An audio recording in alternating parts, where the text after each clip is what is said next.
Hello dear students, welcome back to organise knowledge channel. और आज की जो वीडियो है उसमें डिस्कस करेंगे worksheet number 89 for class 9th, subject social science है। और ये वर्कशीट आपके लिए 17 फरवरी 2022 के लिए शेड्यूल की गई है। आज की जो वर्कशीट है स्टूडेंट्स, उसमें हम वर्किंग ऑफ इंस्टीट्यूशन चैप्टर को कंटिन्यू करते हुए जुडिशरी के बारे में पढ़ेंगे। पिछली वर्कशीट में हमने एग्जीक्यूटिव और इससे पहले हमने लेजिस्लेटिव के बारे में पढ़ा था। अब हम जुडिशरी के बारे में देखेंगे कि जुडिशरी क्या है और कौन कौन सी पावर्स जो हैं वो इंडिया में जुडिशरी के पास हैं।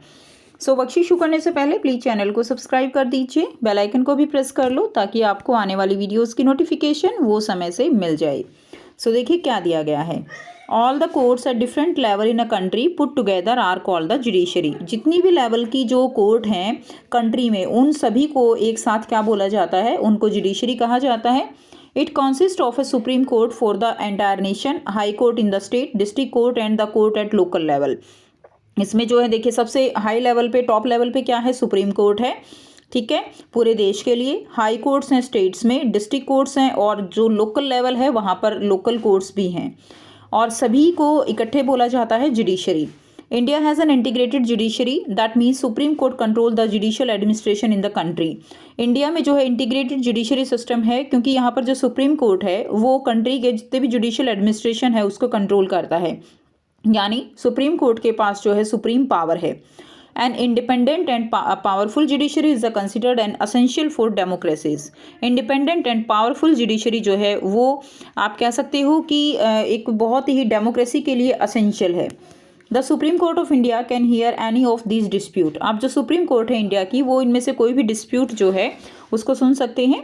Dispute between citizen of the country, dispute between citizen and government. तो अगर कंट्री के जो सिटीजन है उनके बीच में कोई डिस्प्यूट हो, ठीक है, अगर गवर्नमेंट और जो सिटीजन है उनके बीच में डिस्प्यूट हो, डिस्प्यूट बिटवीन 2 और मोर स्टेट गवर्नमेंट, अगर 2 स्टेट गवर्नमेंट के बीच में डिस्प्यूट है तो भी सुप्रीम कोर्ट इंटरफेयर करेगा।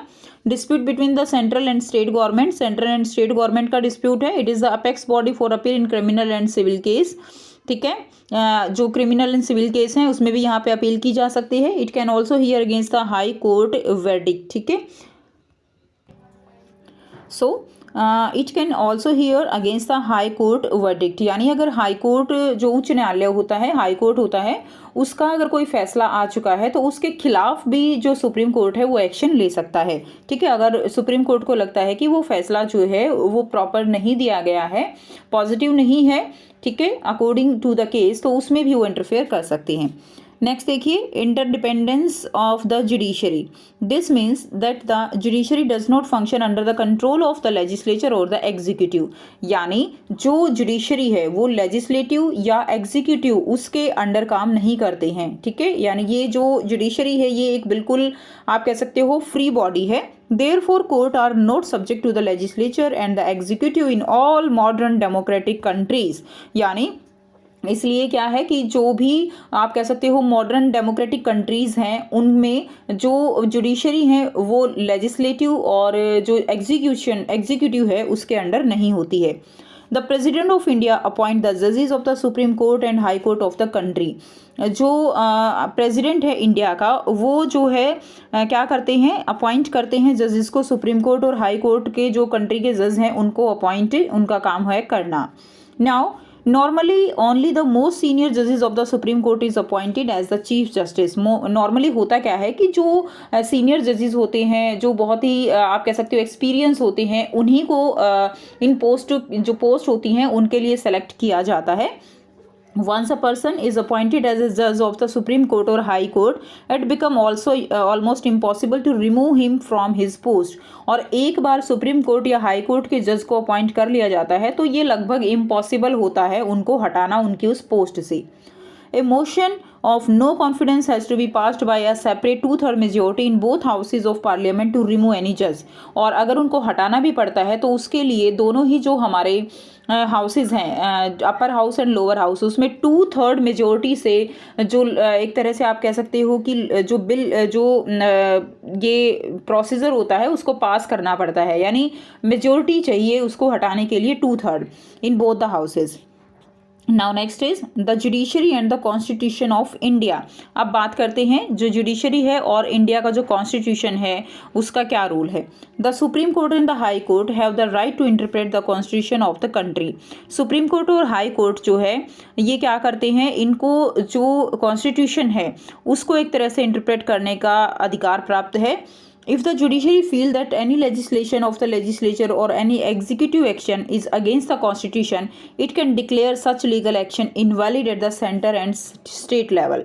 यानी अगर जुडिशरी को लगता है कि जो भी लेजिस्लेशन ने कोई लॉ बनाया है या जो एग्जीक्यूटिव है उन्होंने कोई ऐसा काम किया है जो कि जो कॉन्स्टिट्यूशन है उसके अगेंस्ट है, तो वे जो क्या कर सकते हैं, वो सेंटर और स्टेट दोनों ही लेवल पर जो कानूनी कार्रवाई है जो भी उन्होंने किया है उसको एक तरह से एक सिरे से खारिज कर सकते हैं, उसको अमान्य घोषित कर सकते हैं। In this way, if a law or executive action is challenged, then the Supreme Court decide its constitutional validity।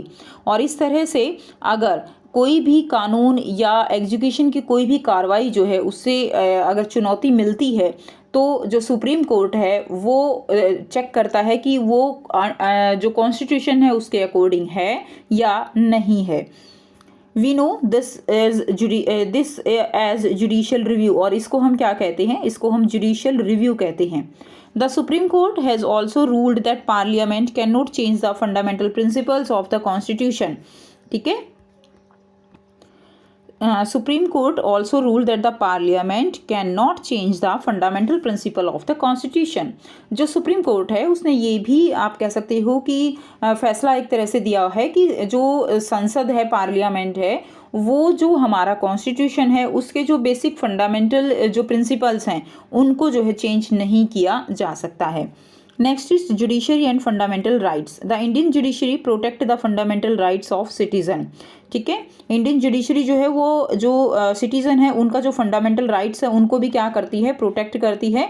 यानी कोई भी अगर किसी के फंडामेंटल राइट्स में किसी तरह का हनन करता है तो वो डायरेक्ट अपील की जा सकती है सुप्रीम कोर्ट में। That is citizen can also go to the court if their rights are violated, अगर उनके राइट्स वायलेट किए जाते हैं। In recent years the court have given various decision and direction for the protection of public interest and human right। इस तरह से जो court है वो पब्लिक इंटरेस्ट और ह्यूमन राइट्स के हित में जो है अलग अलग क्या कर सकती है, फैसले और निर्देश दे सकती है। And in case public interest is hurt by the action of the government, anyone can move the court। This is called a public interest litigation। The court intervene to prevent the government from misusing the decision making power. ठीक है, यानी अगर किसी को भी लगता है कि गवर्नमेंट जो है, गवर्नमेंट के एक्शन के द्वारा लोगों का जो राइट्स है, फंडामेंटल राइट्स, अगर उसके साथ कुछ भी गलत होता है तो क्या किया जा सकता है, वो कोर्ट में जा सकते हैं। एंड इसको क्या कहते हैं, इसको पब्लिक इंटरेस्ट लिटिगेशन कहते हैं। क्लियर। उसके बाद देखिए, for this reason people trust the judiciary a lot, और इसीलिए जो लोग हैं वो न्यायपालिका या जुडिशरी है उसके ऊपर काफ़ी क्या करते हैं, बिलीव करते हैं। ठीक है, तो ये थी आपकी वर्कशीट। अब आपको यहाँ पर 4 क्वेश्चंस दिए गए हैं जिनके आंसर हम 1 बाय 1 डिस्कस करेंगे।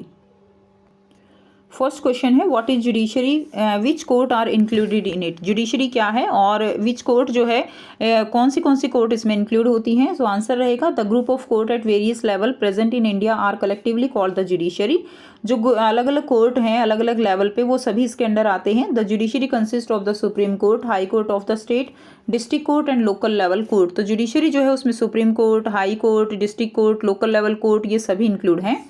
सेकेंड है, which matter are heard in the supreme Court of India. कौन कौन से मैटर जो है वो उन पे सुनवाई की जा सकती है।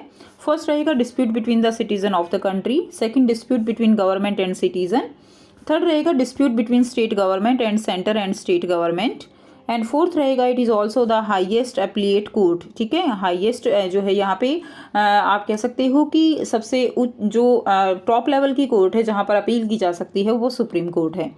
क्वेश्चन थर्ड है, how does an independent judiciary work. The independent judiciary function without any external pressure and impartiality. Independent judiciary जो है वो बिना किसी एक्सटर्नल प्रेशर और इम्पार्शियलिटी के काम करता है। Question number 4, in your opinion why judiciary is necessary for safeguarding the citizens right. आपके अकॉर्डिंग जो है जुडिशरी वो बहुत ही आप कह सकते हो नेसेसरी है, जो सिटीजन्स के राइट हैं, हमारे जो बेसिक राइट्स हमारे हैं उनको एक तरह से प्रोटेक्ट करता है। कैसे? The judiciary protect the right of citizen. If the government or society or any other person violate our right, then we can take refuge to the in the court. यानी हम डायरेक्ट जो supreme court है उसमें appeal कर सकते हैं। ऐसा provision हमारे कॉन्स्टिट्यूशन में दिया गया है। Therefore, having a judiciary is essential to protect the rights of citizen. इसलिए जुडिशरी जो है वो असेंशियल है जो सिटीजन है उनके जो राइट्स है उनको प्रोटेक्ट करने के लिए। क्लियर? तो ये थी स्टूडेंट्स आपकी आज की वर्कशीट। उम्मीद करती हूँ सभी को क्लियर है। अगर अच्छी लगी तो वीडियो को ज़रूर से लाइक कीजिए और अपना सपोर्ट दीजिए। Thanks for watching. Have a nice day.